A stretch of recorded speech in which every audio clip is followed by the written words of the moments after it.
नमस्कार दोस्तों, स्वागत है आपका एक बार फिर आज के मेरे इस विश्लेषण के वीडियो में। चलिए दोस्तों, बाजार के विश्लेषण के वीडियो की करते हैं शुरुआत। यानी कि आज बाजार में क्या हुआ और हमने क्या काम किया और आगे बाजार में क्या स्थिति रह सकती है। बाजार ऊपर जाएगा, नीचे आएगा, क्या होगा, क्योंकि दो मुख्य इवेंट्स आने वाले हैं आगामी 2 दिनों में। क्या वो इवेंट्स हैं, सब कुछ समझेंगे आज के अपने इस वीडियो में।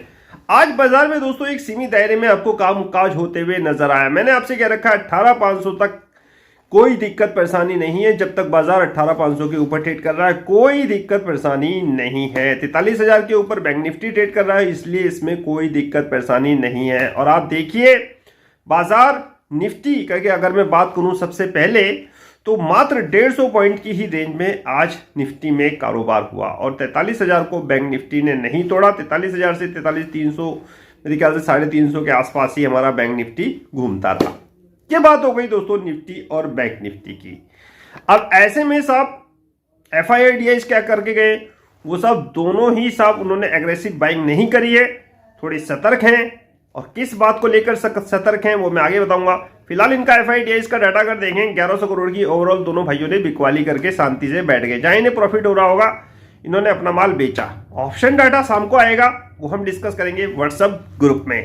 जी हाँ, ऑप्शन डाटा कैसे देखते हैं, इंडेक्स फ्यूचर में इन्होंने क्या काम किया, इंडेक्स ऑप्शन कितना लेके गए, स्टॉक फ्यूचर में क्या हुआ क्या नहीं हुआ, लॉन्ग में है सेल में है, क्या करें कैसे करें, कितना लॉन्ग बिल्डअप हुआ है FII का, वो सारी चीजें दोस्तों डिस्कस करेंगे। व्हाट्सएप ग्रुप पे जुड़िए, वहां भी आपको बहुत सारी चीजें बहुत आसान शब्दों में बताने की कोशिश करूंगा। ओवरऑल दोनों भाई माल बेच के चले गए।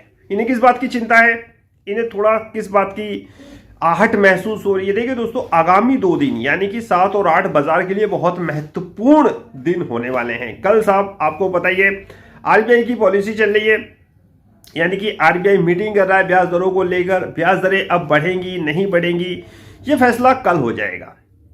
यानी कि RBI अपने रिजल्ट का अनाउंसमेंट करेगा कि जो मीटिंग हुई है MPC की उसमें, यानी कि मॉनेटरी पॉलिसी की जो मीटिंग हुई है उसमें उसने क्या निर्णय लिया, इसका फैसला कल 7 तारीख को हो जाएगा। और मैं आपको बता चुका हूं, मेरे ख्याल से जिस प्रकार प्राइस गिरे हैं, इन्फ्लेशन थोड़ी सी कंट्रोल में नजर आई है, मुझे नहीं लगता कि रेट हाइक हो। भले ही रेट कट ना हो लेकिन हाइक थोड़ा सा मुश्किल लगता है। और मैं हिंट आपको दोपहर में ही व्हाट्सएप पे दे चुका हूं।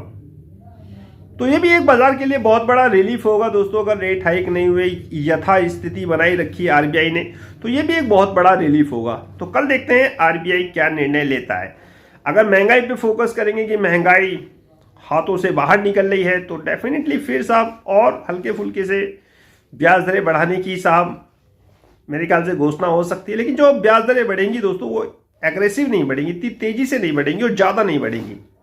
ऑलरेडी 190 बेसिस पॉइंट की पहले ही साहब RBI बहुत मेरे ख्याल से रेट हाइक कर चुका है। तो अब जो भी रेट हाइक होगा वो इतना एग्रेसिवली नहीं होगा।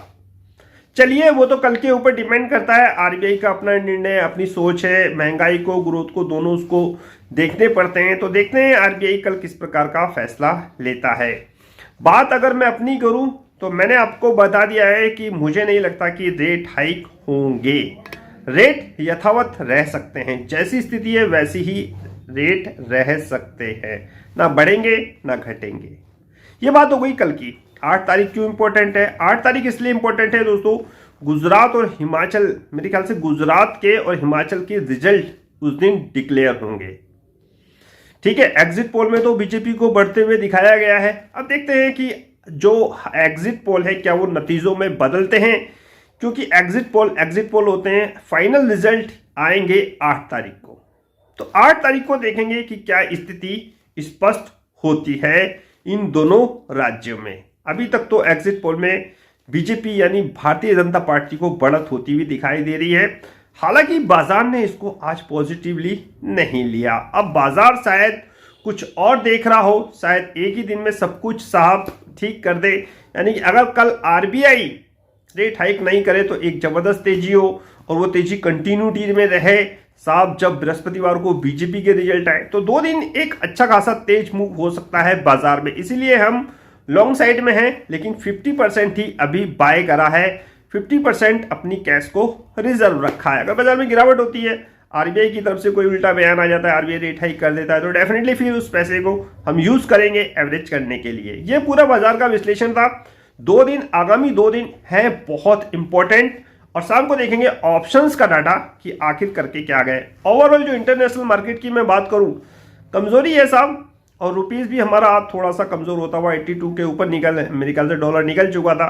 हालांकि क्रूड से हमें थोड़ा सा रिलीफ मिलता हुआ नजर आ रहा है, यानी कि रशिया और जो यूरोप के देश थे उनके बीच में जो टेंशन चल रही है उसका फायदा हम लोग उठा सकते हैं, यानी कि क्रूड के प्राइस ज्यादा ऊपर नहीं है, क्योंकि यूरोप ने तय कर दिया है 60 रुपए प्रति बैरल के हिसाब से रशिया का क्रूड ऑयल। बहुत सारी चीजें मैं अपने टेलीग्राम पे लगाता रहता हूं, उनको समझने की कोशिश करिए। कोई दिक्कत परेशानी हो तो व्हाट्सएप पे मेरे से उसका आंसर लीजिए। इसी के साथ आज की विश्लेषण का वीडियो होता है समाप्त। नेक्स्ट वीडियो में नए अपडेट के साथ होगी मुलाकात, तब तक इंतजार। फाइनली नमस्कार।